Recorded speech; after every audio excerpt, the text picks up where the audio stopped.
In the darkest corners of the galaxy, where lawlessness reigns and hope is a forgotten word, a young human boy found himself shackled and alone aboard an alien slaver ship.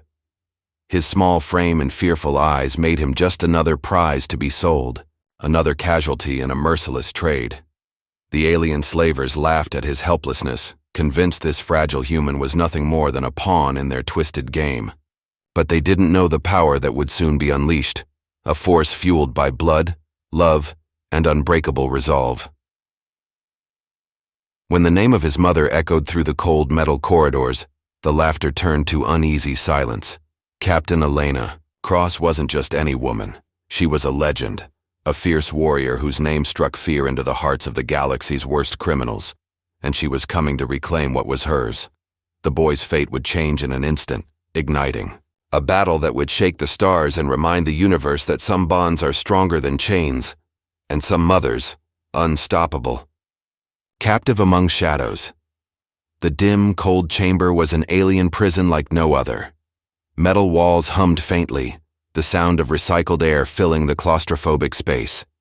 Shackles clattered against the floor as 12-year-old Jace struggled against the heavy chains binding his wrists. His small, dirt-smudged face bore the marks of fear, exhaustion, and defiance. Jace was a human child, one of the last remnants of Earth's younger generation, caught far from home in a corner of the galaxy where humanity was still a rarity, an easy prey. The alien slavers who captured him saw nothing more than a commodity.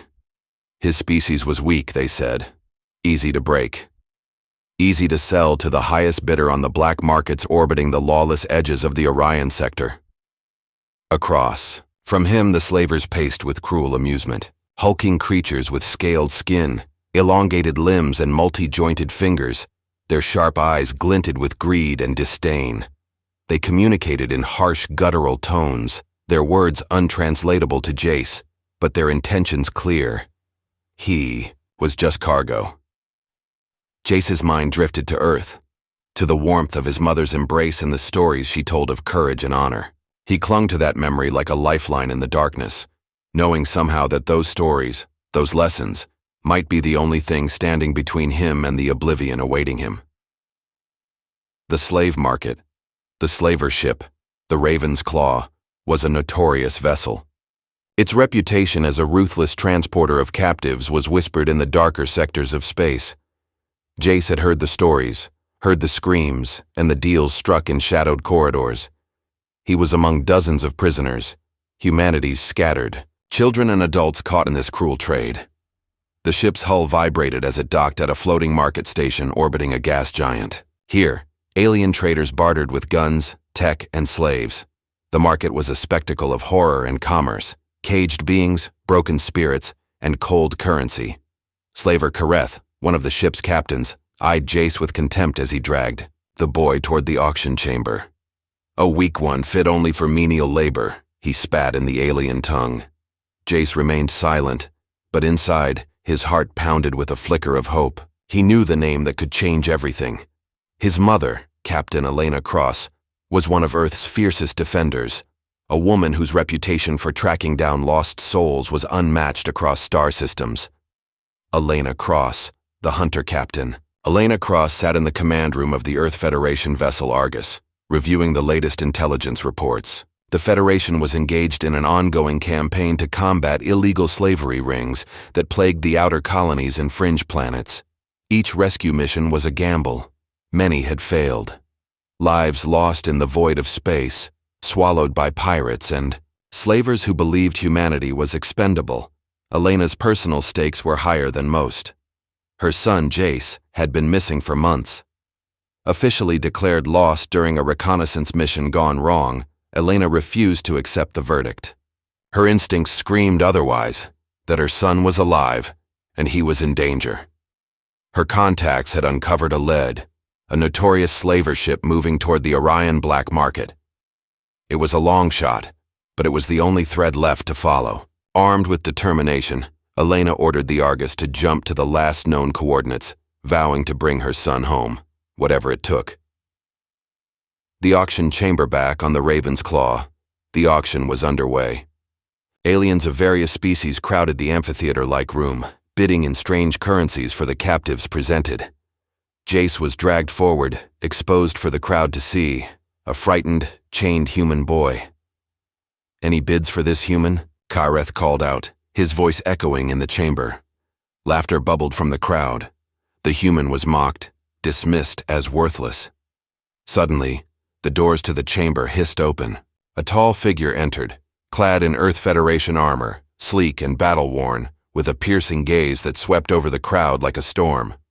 "Stop this auction," Elena's voice rang out, steady and commanding. The room fell into shocked silence. The slavers' faces twisted in disbelief. "My son," she said, stepping forward, "is not for sale." The power of a name Kareth snarled, stepping toward Elena. "Captain Cross, you are a thorn in our side, but this boy is ours." Elena's hand went to her sidearm, but she kept her voice calm. "Release him, or face the full might of the Earth Federation." A tense silence followed. The crowd watched as a dozen heavily armed Federation soldiers stormed the chamber, weapons trained on the slavers. Chaos erupted, chains clattered to the floor. Elena rushed to her son, pulling him into a protective embrace. Jace looked up at her, tears mixing with dirt and sweat.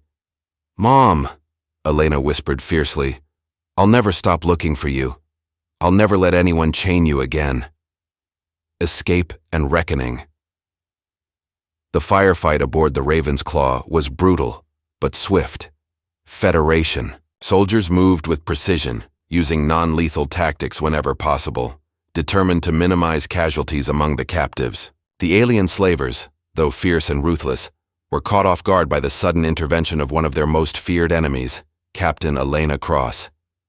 Jace, still trembling, clung to his mother's side as they navigated the labyrinthine corridors of the ship. The wolfish growls of the slavers echoed behind them, but Elena's calm presence gave her son strength. Her voice, steady and reassuring, wove through the chaos. "We're almost out, Jace. Stay close." As they reached the hangar bay, a Federation dropship awaited. The last of the slavers tried to block their path, but the Argus reinforcements arrived in time to hold the line.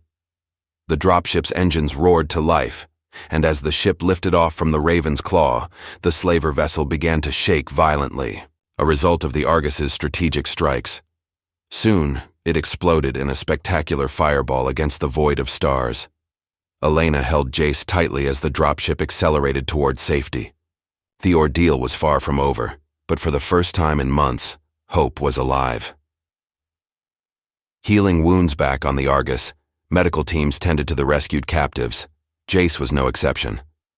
Though physically unharmed, the psychological scars were deep. He had been subjected to the trauma of captivity and the fear of being lost in a cold, hostile galaxy. Elena never left his side, reading stories, whispering reassurances, and promising a future free from chains. "The Federation will protect you now," she said. "No one will ever take you from me again." Days passed. The Argus moved through Federation space, heading toward Earth. Along the way, Jace began to find strength in his mother's unwavering support and the knowledge that his story was one of survival, not defeat. Unveiling the network captain. Cross knew this rescue was only the beginning. The slavers were part of a sprawling criminal network, operating in the shadows of civilized space. Behind every auction, every shipment of captives, there were higher powers profiting from human suffering. Using intelligence gathered during the raid, the Argus's command launched a series of operations targeting slave routes and hidden markets. The Federation's cybernetic teams decrypted encrypted communications, revealing key players and locations. Elena spearheaded a coalition of Federation forces, vigilantes, and alien allies committed to dismantling this insidious trade. A mother's fury for Elena Cross. This was personal. Every victory against the slavers was a tribute to her son's courage and the countless innocents still trapped in chains. But her relentless pursuit also earned her powerful enemies. Shadowy figures sent threats. Assassins lurked on fringe planets. But Elena's resolve only hardened. "Let them come," she said to her crew. "We fight for those who cannot fight for themselves." Jace, growing stronger with each passing day, began training alongside the Federation cadets. His mother's legacy became his own, a future where no child would suffer as he did. Shadows of vengeance, months had passed since the daring rescue, but the fight was far from over. The Federation's campaign against the alien slaver network was making waves across multiple star systems. Elena Cross had become a symbol of resistance, her name whispered in both reverence and fear. Yet with every victory, the darkness seemed to grow thicker. The slavers' leaders were cunning, retreating into the shadows, striking from unexpected places. Intelligence reports warned of a new threat emerging, a powerful warlord known only as Korath, whose influence spread like a virus through the criminal underworld. Elena sat at the command table aboard the Argus, the stars outside a cold reminder of the vastness they fought to protect. Jace, now older and leaner, stood beside her, eyes sharp with determination.